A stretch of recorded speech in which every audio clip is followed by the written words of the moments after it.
대구를 휩쓴 시위대 주동 세력이 경북 각지로 진출하기 시작했습니다.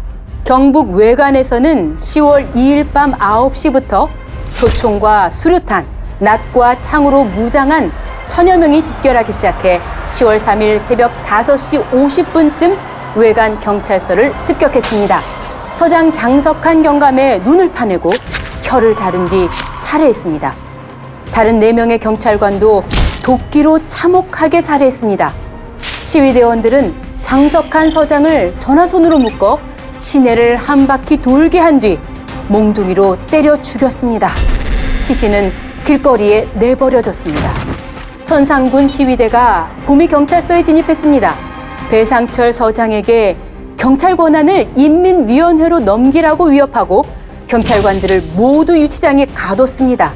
시위대를 이끌었던 선상군 민전사무국장 박상희는 박정희 전 대통령의 셋째 형입니다. 그는 후에 들이닥친 진압군에 의해 사살됐습니다.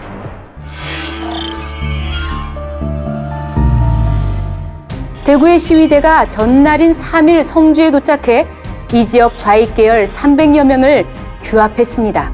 미군이 쳐들어와 양민을 죽인다고 유언비어를 퍼뜨렸고 농민들은 선동에 넘어갔습니다. 4일 새벽 3시 시위대는 성주경찰서를 포위하고 기습해 경찰관 22명을 감금했습니다. 이들을 산채로 불태우려고 유치장과 주변에 석유를 뿌렸습니다. 위급했던 순간 충남에서 급히 파견된 기동경찰대가 현장에 도착했고 시위대가 도주하는 바람에 경찰관들은 목숨을 건졌습니다. 시위대는 성주경찰서 관내 소윤, 초전, 대가, 벽진, 금수, 가천 등 6개 지서를 습격했습니다. 살해한 우익인사와 경찰관 시신을 죽창으로 마구 찌르는 만행을 저질렀습니다. 상주에서는 경찰서를 습격해 근무 중이던 경찰관 5명을 폭행하고 생매장해 죽였습니다. 이런 일을 저지른 주동자들은 10월 25일 마산에서 체포됐습니다. 대구 주변의 군청과 경찰서 22곳이 습격을 당했지만 그중에서도 가장 참혹하고 악랄한 만행이 벌어진 곳이 영천이었습니다. 여러 문서에 따라 규모가 2,000명에서 10,000명 정도로 다르게 기록된 군중이 주창과 낫, 도끼를 들고 경찰서를 습격했습니다. 경찰서에는 탄약 5상자뿐이었고 그나마 탄약고 열쇠를 가진 경관은 살해된 상태였습니다. 총격전 끝에 경찰관 15명이 사망했고 46명이 실종됐습니다. 시위대는 경찰서, 공공기관, 주택 100여 채에 불을 질렀습니다. 대구에서 경찰 지원병력 100여 명이 오기까지 이틀 동안 영천은 시위대의 세상이었습니다. 금융조합, 면사무소, 공예당, 경로당을 닥치는 대로 불태웠습니다. 100여 채의 공공기관과 가옥이 완전히 불에 탔습니다. 신영, 임고, 청통, 화산, 고경 등 5개 경찰지서도 전소됐습니다. 화산지서에 경찰관이 산으로 도망가자 시위대원들이 쫓아가서 낫으로 2눈을 뽑아 죽인 뒤에 집에 불을 지르고 가족 5명을 불 속에 집어넣어 죽이기도 했습니다. 자양지서 경찰관과 가족들을 살해한 수법은 보는 이들에게 몸서리를 치게 했습니다. 한 팔, 한 다리에 3-4명이 달라붙어 있는 힘을 다해 찢어 죽인 것입니다. 한 경찰관의 부인은 완전히 벌거벗긴 채 이런 만행을 당했습니다. 시위대는 이태수 영천 군수를 잡아 새끼줄로 묶은 뒤 도끼, 죽창, 낫으로 난도질해 죽이고 군청에 불을 질렀습니다. 면직원 19명이 살해됐고 수많은 사람이 다쳤습니다. 시위대는 모두 5만 명까지 불어났습니다. 경북에서 가장 심한 참극이 벌어진 영천군 소요 상황에 대해 대구15 기자는 이렇게 기록했습니다. 3일 오전 1시경 국내에 일제히 봉기한 수만의 복도들은 38선은 이제 철폐되었다. 조선인민위원회의 우리 동포들은 굶주린 우리를 구하기 위하여 남조선으로 들어왔다. 자, 굶주린 동포들은 일어나라. 이렇게 외치며 읍내를 포위했다. 이들은 경찰서를 습격, 강화한 뒤 군수의 태수를 사택에서 끌어내어 잔악한 방법으로 죽인 다음 몸에 석유를 뿌려 불타는 군 청사내에 던져 생화장에 처하였다. 북도들은 방화, 학살, 약탈과 파괴를 거듭하여 우평국, 재판소, 등기소, 신안공사 출장소 등을 방화, 전속해 했다. 또 부잣집을 습격하고 역시 방화, 가산을 약탈했다. 이때 인고면의 이인석, 정도영, 양씨 등도 피해를 입었고 특히 이인석 씨는 4살 먹은 외동손자까지 참살당하였다.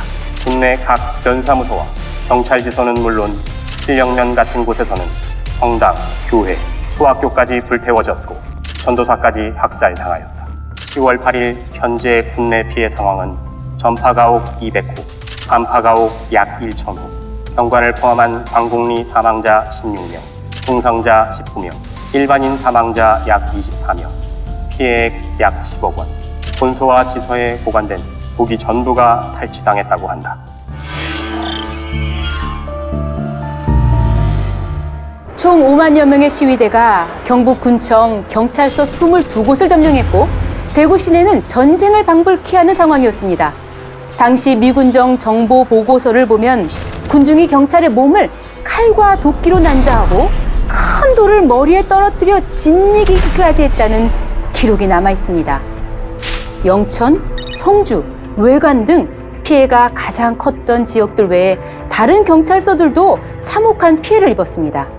7곳 경찰서를 습격한 시위대는 당시 파면된 상태였던 35세의 서장 윤상탕 경감을 집에서 붙잡아 죽창, 낫, 곤봉 등으로 처참하게 살해했습니다. 대구경찰서 화원지서에서는 43세 김현대 지서장이 사복으로 갈아입고 피신했지만 누군가가 손가락질하며 화원지서장이라고 고함치자 순식간에 10여 명이 몰려와 때려 죽였습니다. 달성경찰서의 상황도 끔찍했습니다. 달성경찰서는 대구경찰서의 업무량이 많아 대구시의 변두리 지역을 관할하기 위해 한 달여 전에 신설된 곳이었습니다. 대구 4대와는 길 하나 건너여서 세계대학 학생들의 규탄 대회가 코앞에서 벌어졌습니다.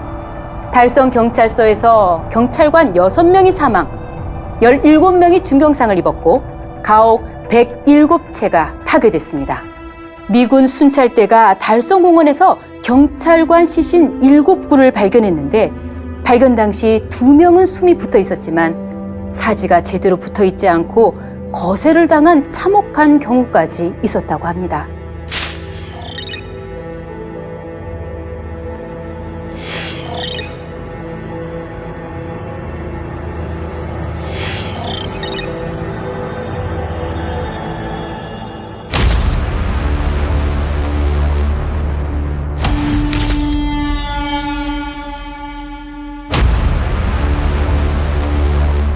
대구, 경북 일대를 휩쓴 10월 사건은 전국에서 급히 파견된 경찰 4,500명, 김도환이 이끄는 우익 청년 3,000명, 대전 2연대 1개 중대, 그리고 미군 2연대가 총출동해 겨우 진압됐습니다.